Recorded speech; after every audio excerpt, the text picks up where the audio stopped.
about where I think we are. I think we all know what happened here. I think we all understand what the president did here. I don't think there's really much question at this point about why the military aid was withheld or why President Zelensky couldn't get in the door of the Oval Office.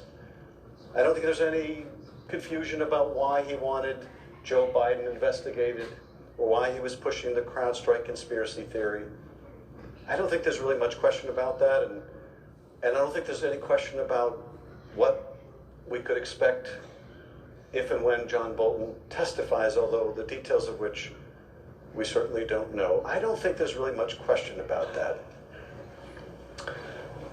But what's extraordinary is, although they can claim that this was a radical mistake or notion of Professor Dershowitz that they seem to be distancing themselves from right now, I guess they're accusing Dershowitz now of some maladministration in his argument of the defense. They're still embracing that idea.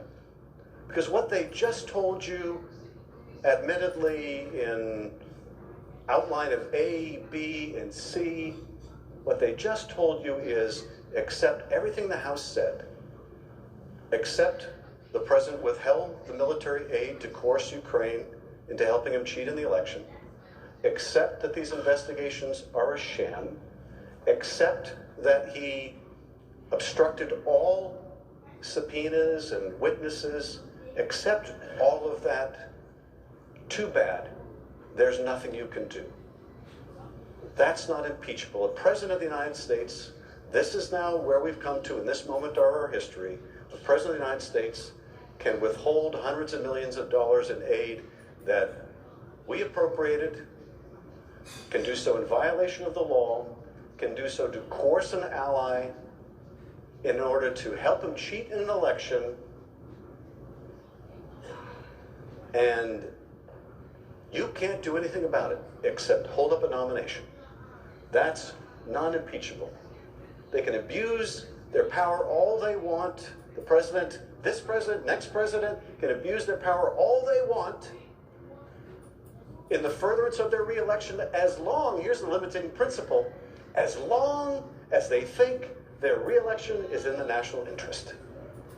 Well, that's quite a constraint. That's where we've come now after 2.5 centuries of our history. I think our founders would be aghast that anyone would make that argument on the floor of the Senate. I think they'd be aghast.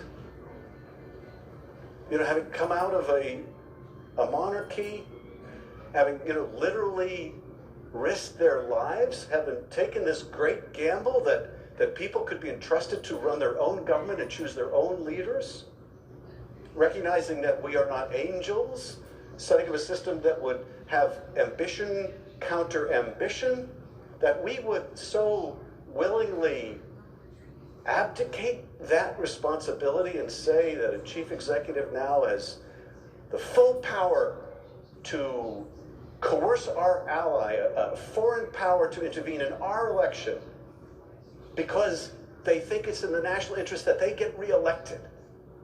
Is that really what we think the founders would have condoned?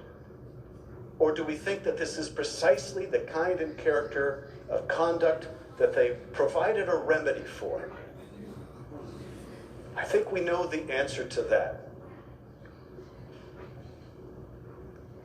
They wrote a beautiful constitution.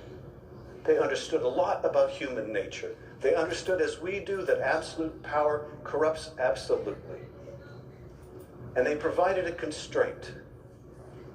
But it will only be as good and as strong as the men and women of this institution's willingness to uphold it, to not look away from the truth. The truth is staring us in the eyes.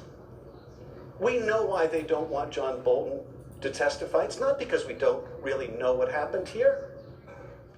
They just don't want the American people to hear it in all of its ugly, graphic detail.